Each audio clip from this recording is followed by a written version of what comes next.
You're listening to All Things 3D, where we talk about the world of fabricating, designing, and capturing in the third dimension.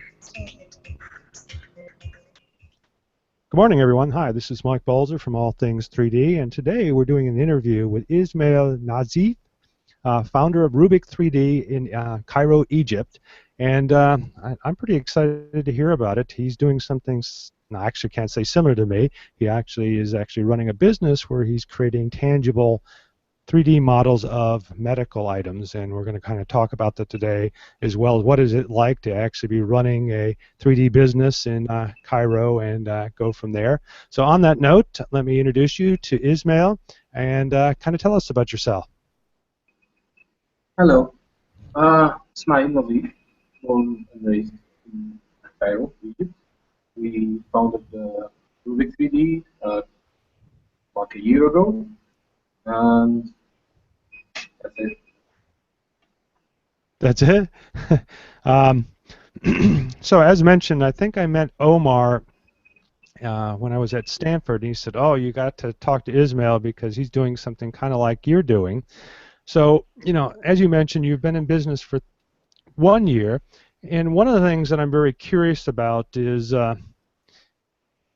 what is it like to run a 3D fabrication? I know that I've started my own little business here on the coast in California, and I've talked to several people around the world in Europe and so forth. We just did an interview with somebody from Sweden who creates that little boat you might be familiar with, the tugboat. But what is it like to actually do something, you know, in Africa? Is it, you know, Cairo is actually a fairly expansive city.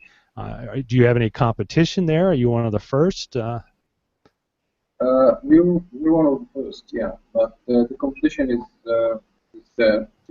beginning. Well, the first 3D printer we built was in 2012. Back then, there was no competition. Now it's picking up. So the main problem about being in Africa or in Egypt is that the components are very expensive compared to Europe and the US. So how much more expensive? And Ismail, can you do me a favor? Move your mic a little bit closer to your mouth. Maybe that will help. There you go. Well, the inputs are the customs here are very expensive. It's like 50% on everything. 50%? Wow, that is a little steep. Up to 50%. So I didn't mention it in my questions, but let's kind of talk about the tech that you have there. What kind of 3D printers are you working with? Well, since we began working, we made a decision that we would only work with open source printers, desktop 3D printers, since it's least expensive and that's the only thing we can use to make cheap models. So again, what was the model? Yeah, for some reason. The first one was a Prussian. Was a what? I'm sorry. Was a Prussian. First one was a Prussian. Okay. So I didn't quite get what the 3D printer is that you have. What type of 3D printer do you have? The Maker Gear. Oh, the Maker Gear M2. I have a Maker Gear M2. Maybe later on we can talk about that. I've also ordered the all-metal extruder, which actually is made by the people next to you in Israel. That I had. Really nice, and I'll show you if you want to really get some good results out of your Maker Gear. I highly recommend it. I've converted mine. So I'll drop my, right now, as you mentioned, I asked you if you had a website, and at this time you're still working on it, but you do have a pretty interesting Facebook page, and it looks like you're using something from kind of an add-on from PageModo that kind of turns your Facebook into a website. So if you can see it, Ismail, I guess here are some of your initial items, And then one of the things that it caught my attention is that you do medical printing. And you've also sent me a series of images. So I'm going to start out with image 1212. Maybe you can tell us a little bit about this. And I'm also, I guess, very curious of how much of your business is now medically oriented. I know that it's becoming extremely popular, and I've covered it several times with a lot of people from around the world, including my own article where I 3D printed a skull, actually my wife's skull.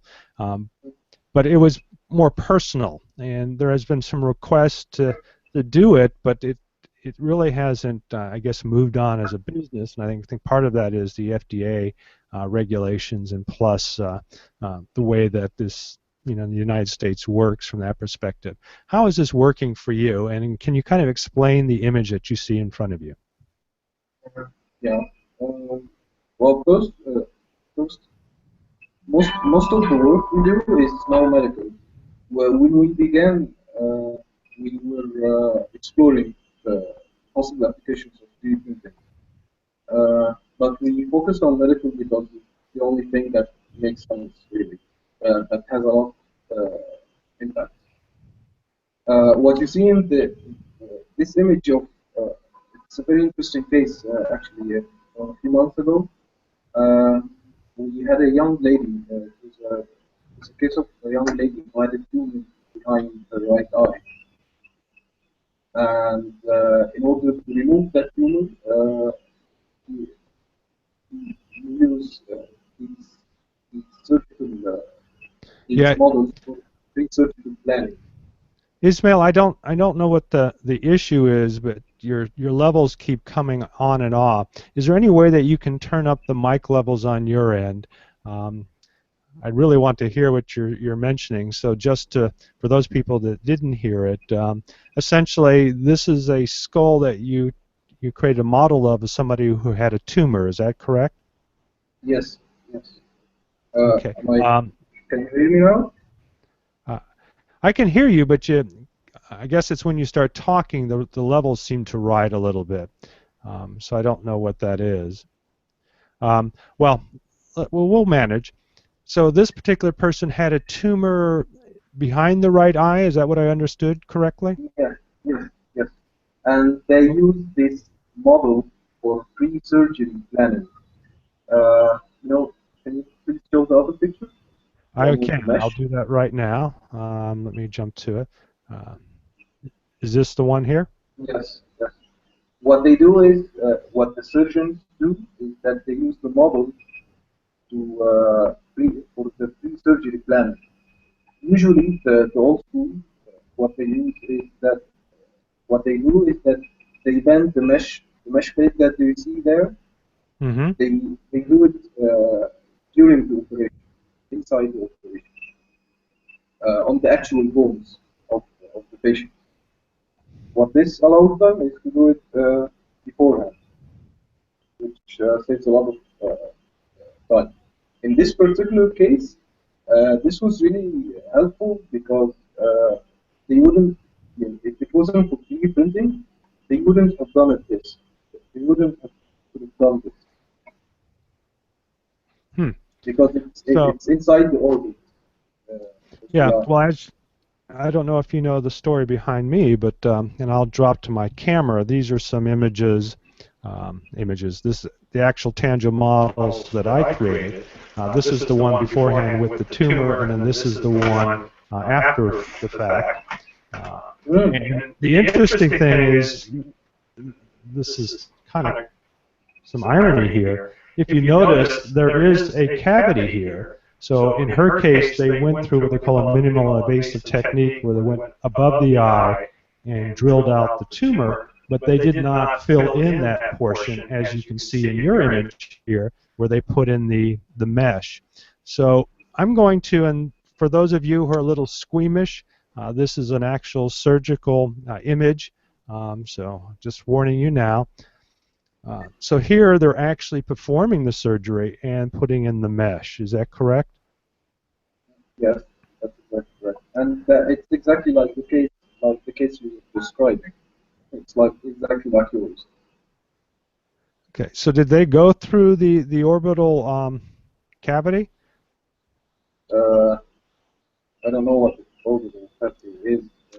Well, let me The jump orbit, back right? to this area right here, Yeah, where yeah. the eye, That's with the orbit. eye socket. Okay. Right, right. No, from what I understood is that they went from not from from the top, and Okay, so they. they just inserted the mesh plate from into the orbit. Okay. Yeah, see, that's one of the reasons why, in my wife's particular case, they didn't do it because this was just standard craniotomy that they used the skull to form the mesh and test it prior to it. In her case, because they went through the eye, it was called a minimal invasive, so they didn't. It's like a ship in the bottle syndrome, as I call it. They didn't have a lot of space to do this, otherwise they would have done the craniotomy. So how is this particular person doing after this surgery? It's completely healed. I'm sorry, say that again? She's completely healed. She's With doing good. She's doing good. great. Um, so yes, and this is the interesting thing, and I'll go back to the model again. This is the interesting thing about using 3D modeling, and in this case, you've given me these particular images, but if I go out to your website or the Facebook page, yeah, you're also working with maxillofacial, jaw, and so forth. Is that correct? Yeah, yeah. Okay. And Most of the work that we do is our mandibles, like okay. like the one in the picture here. That's a Mm-hmm. disfigured mandible. That was our very first medical use of the Okay. that disfigured mandible. Now that's all we do. That's most of the work. Okay. Mandibles So and the how? organs. So, on average, how many medical type tangible objects are you creating now? Uh, as a as a part of the whole work, Well, let's say in a month, how many are you doing now? like 10. Oh, Yeah, so it's still small, but we're getting there. no, actually that's pretty good. Are there any regulations in Egypt that you had to go through in order to do this? Did you require any licensing, or did that fall upon the medical community? Uh, no, there isn't any licensing. You're Okay. not required to any licensing for this. Yeah, they might ask you for license and stuff if you use a implantable material. If you want to use a implantable material inside the body. But for this use, no, they don't. Okay. So we'll get into a little bit more of the print side in a moment. What kind of software are you using? In my case, I use some open source software like 3D Slicer and Invasilius, but you also mentioned that you do sonography as well, which I have found to be a difficult thing to do. So what kind of software are you working with, if you don't mind me asking? To convert the DICOM images to STL. Right. Uh, well, most of the doctors in Egypt use Linux. You know. Okay, so you use Mimics. I'm familiar Yes. with it. Um, so But it's really expensive for a startup of the license. yes. So So for the work that we do, we use other software. There's one called Blue Sky. could you Another one, repeat that again? there's one called Blue Sky. Yeah, I'm still having a hard time understanding that. I'll tell you what, send me an email after we get done with this, and I'll make sure all these pieces of software that you're using are identified in the show notes. But so you use Mimics, and then you use this other piece of software. What do you use? You mentioned that you do sonography as well. How do you go about doing that? Uh, We don't do the sonography itself. Just Okay. we do it in whatever scanning center the patient do it in whatever scanning center that they want. The main thing is that they take care of the settings of a CT scan, for example. You know how a CT scan works by slicing an object.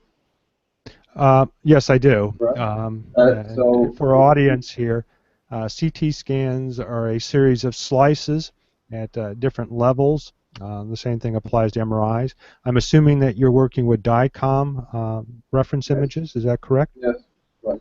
Okay. And so then you take those, like you either bring it in the Mimics or this other piece of software, if you wouldn't mind repeating it again. Maybe it's just my ears. What was it again? There's one called Blue Sky. Okay. And another one called Simpleware. Okay, I have heard of that one. Okay, so so there was a little bit of an investment on your part in order to get the proper software to work with this. Yes, but that's why we can't use Linux, because it's really expensive. Yes. Yeah. Yeah. And for our audience out there, if I remember correctly, it's $10,000 and more, if correct. Yeah, something like that. Yeah. Most of the doctors in Egypt, they use a cracked version. So I'm sorry, could you repeat that again? most of the medical community in Egypt, they use a cracked version of Linux, because that's the only thing they know. Oh, okay. So, but as mentioned, go ahead. No, I was going to say about the CT scan. The CT scan, you make a CT scan with the settings that you do the CT scan with is preferably 0.2 millimeter. So that we use it with the 0.2 millimeter layer right, for example, it would be perfect.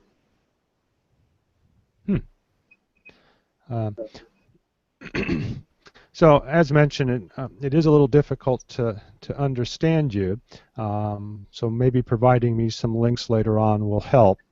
But in looking at these images, obviously, and plus your tangible model, it looks like that you've moved forward in creating a very reasonably or a reasonable cost tangible models that can be used. And again, I'll go back to the model that you had sent me an image of, for them to actually use these.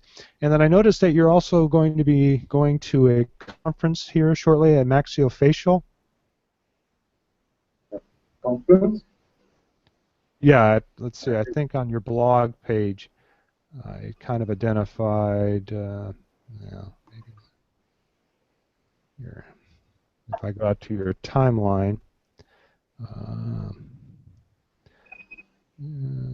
yeah. So maybe you were just talking about this. There's a symposium. Oh, actually, it's already occurred. Never mind.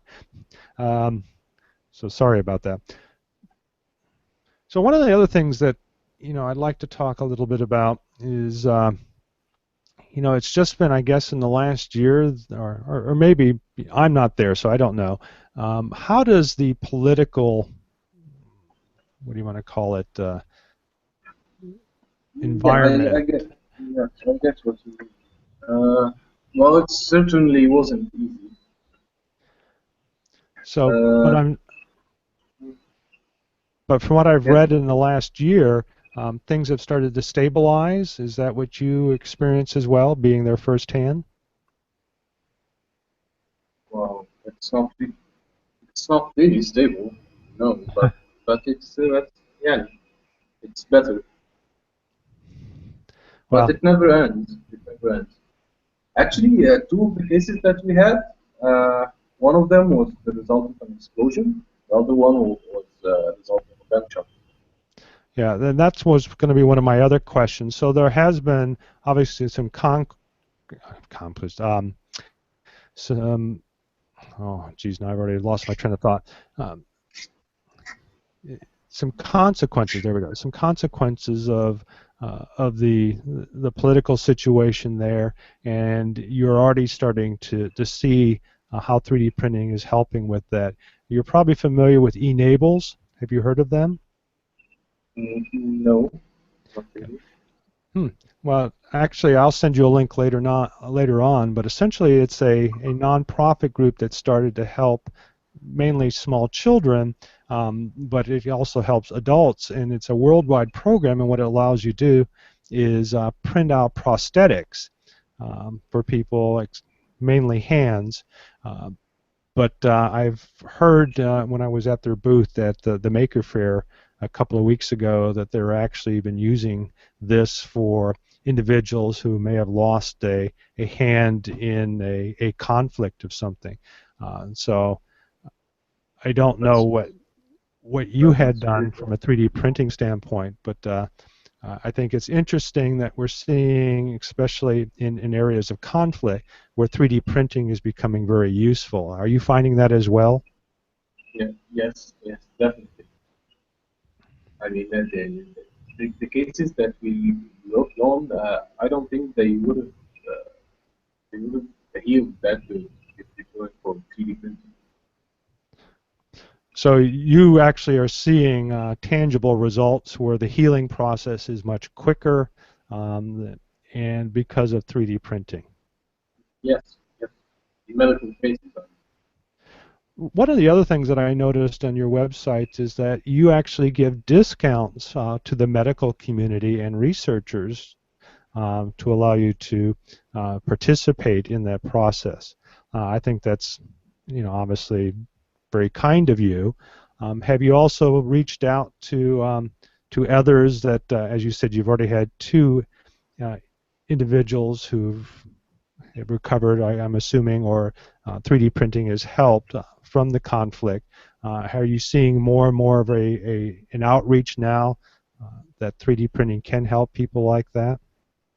Yes. People are getting more familiar with the whole 3D printing. Uh, Most of the doctors, they're the young ones who use these models to help with the surgery. Okay. Yeah, we're really having a difficult time hearing you, and I don't really know what the issue is. So could you go ahead and repeat that last item again? Can you hear me now? Yeah, I don't. It appears like there's some degradation either in the connection coming to us. I don't know what you sound like on your end. What are you using for a mic setup? The headset, Microsoft headset. Okay, and you just have that plugged in? Yeah, and volume up.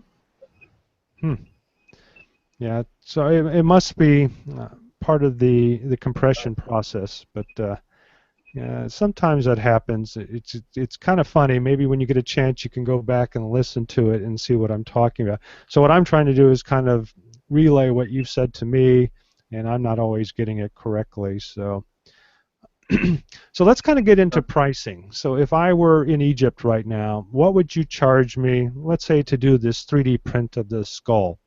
What would something like that cost me? For the whole skull, that would cost about. Well, let's just use the example here, which was a partial skull. So that thing, we printed like a couple of them, one with the tumor, one without the tumor, one. Mm-hmm. The whole thing was like 2,500. 2,500?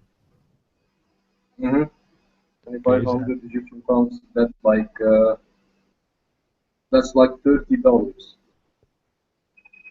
Okay. That's like $300. So, okay, so equivalent to $300 for the 3 skulls. Yes, for these. Okay. Like the one we see. That's actually pretty reasonable. Have you looked at possibly providing your services outside of Egypt? Well, we're still exploring that area, but we're focused on working in Egypt right now. And these prices, as no low as it is compared to the global prices, it is pretty expensive for Egypt. So we're trying to make it lower. Yeah. Yeah, then, and as you're aware of, because you work with it, it's kind of difficult because the process does take a while. I don't know how long this print took, but skulls that I have created anywhere between 14 to 16 hours. So it is a very lengthy process. How many printers do you have now? Is it just the one, or do you have more than one now? We have the one is the maker gear one. That's the main one, and we have two brushes. Okay. And that's it for now. Okay. We're working on another couple of brushes. Okay. As you said, the process takes a while. So in order to keep up, you need a few printers. Yep, that's what I found as well, and even sometimes that's not enough. As the demand goes up, people expect these a lot quicker, so I've had to actually do rush charges now.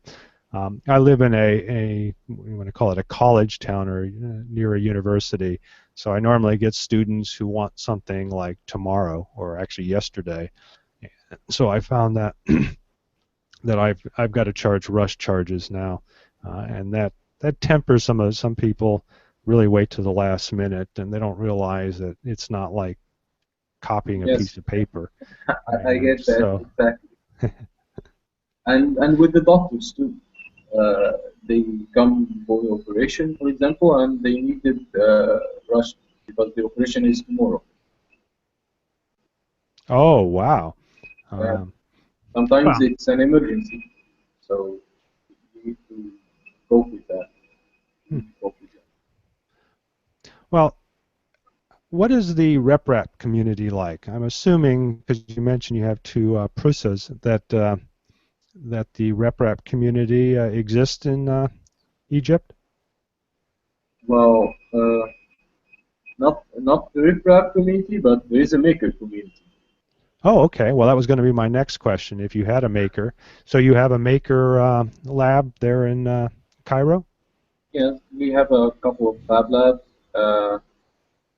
but that's about it. The maker community is relatively small, but it's growing, and we do whatever we can to help with that. So pretty soon you're going to be on the map with your own maker fair now, huh? We had a couple of maker fairs the last couple of years, sponsored by the Fab Lab here in Egypt. It was pretty good, but still needs to grow. As for the RepRap community, it isn't much for the RepRap. Most people use the closed source printers. They don't use the RepRap. Okay, well, and as you're probably aware of, the RepRap had its foundation, but obviously there's a lot of printers out there now that you can buy off the shelf that provide, basically an off-the-shelf good experience without having to do a lot of your own work, and I guess that's pretty important. I guess if you had started way back when it first started out, RepRap would have been more important, but I think that's changing as more of the off-shelf printers become available. So, actually, RepRap. I'm sorry. The RepRaps are cheaper and easier to operate than the other off-the-shelf printers, which makes it less costly for us to maintain the new things. Well, okay. And the costs down, which is really important. So then, even though you don't have a RepRap community, you agree that the RepRap printer, what do you want to call it, style or process is still pretty important for those people who are wanting to start out. Yes, of course, the open source thing. The open source is the way to go. So why did you choose a maker gear? Well, back then, it was one of the best I know. It's really fast. Yes, I agree with you. Yeah, I think part of the reason for that is that it's got the full or the all steel Yeah, frame. it is, and it's very helpful with the long jobs. The, the skull that you were saying, uh, took 14 at what speed? 14 hours at what speed? Okay. Hmm. I'm printing a skull right now. It took like Mm-hmm. 16 hours on 100, and you can make it 12, Yeah, right? but then you have 12 to hours. reduce the quality. Uh, for these cases, you don't really need the precision. Uh, what for the skull to just to bend the plates and stuff, you don't need a high resolution. You just need the general shape of the skull. Okay. So we're about wrapping it up now. What would you suggest for somebody in your region? How would they get involved? How would they get in touch with you? How would they get involved in 3D printing if they wanted? You know, I can't suggest, hey, start your own business to compete with Ismail, but if you're an enthusiast, how, are you going to start a club? Is there a club? Is there a user group? Is there some way in Cairo or in Egypt to be able to get involved in 3D? Um, Or how would you go about doing it? Mm-hmm. the best way is to work in spaces or the fab labs. We have a couple of them. We have a fab lab and we have an ice Cairo. You know it. You Okay. know the ice. There's an ice in every city. The ice Cairo. It's a co-working space, and they have a fab lab as well. And they have workshops on 3D printers, and that's it. That's the best thing to do if you're into 3D printing. Cairo. Okay. So, what's your next big project? You said you're printing another skull. Yeah. Okay. Are you looking at any other technologies like SLA or even some of the new SLSs that may be coming out? Yes, the SLA. It's really good, but it's a bit expensive. Hmm.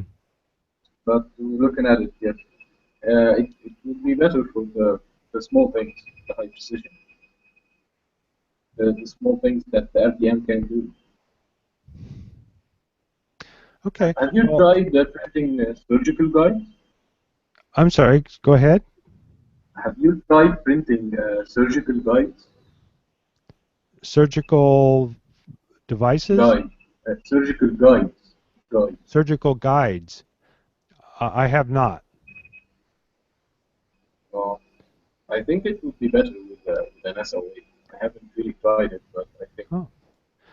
Well, if you've got a 3D model you want to send my way, I've got a Form 1. I could test it for you. Yeah, yeah, that would be great. Okay. Well, we're about done. Is there anything else that you'd like to tell the audience before we finish up? Mm, well, no, not really. I just hope, for the aircraft community to in Egypt to exist, and more important, the open source community, because that's really the way to go. That's the only thing that you can do. Okay. Well, again, I really appreciate you coming on.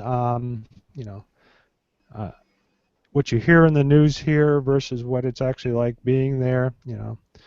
My thoughts are out for you. Obviously, you're making a difference. I'm hoping that you continue to make a difference and that this is profitable for you. Um, and I like to hear stories like this, especially those who are trying to apply 3D processing to medical. And it looks like you're moving along pretty good. So thank you. This is Mike Balzer from All Things 3D. And this is my interview with Ismail from Cairo, Egypt, who is also working with medical printing. So thank you. Bye.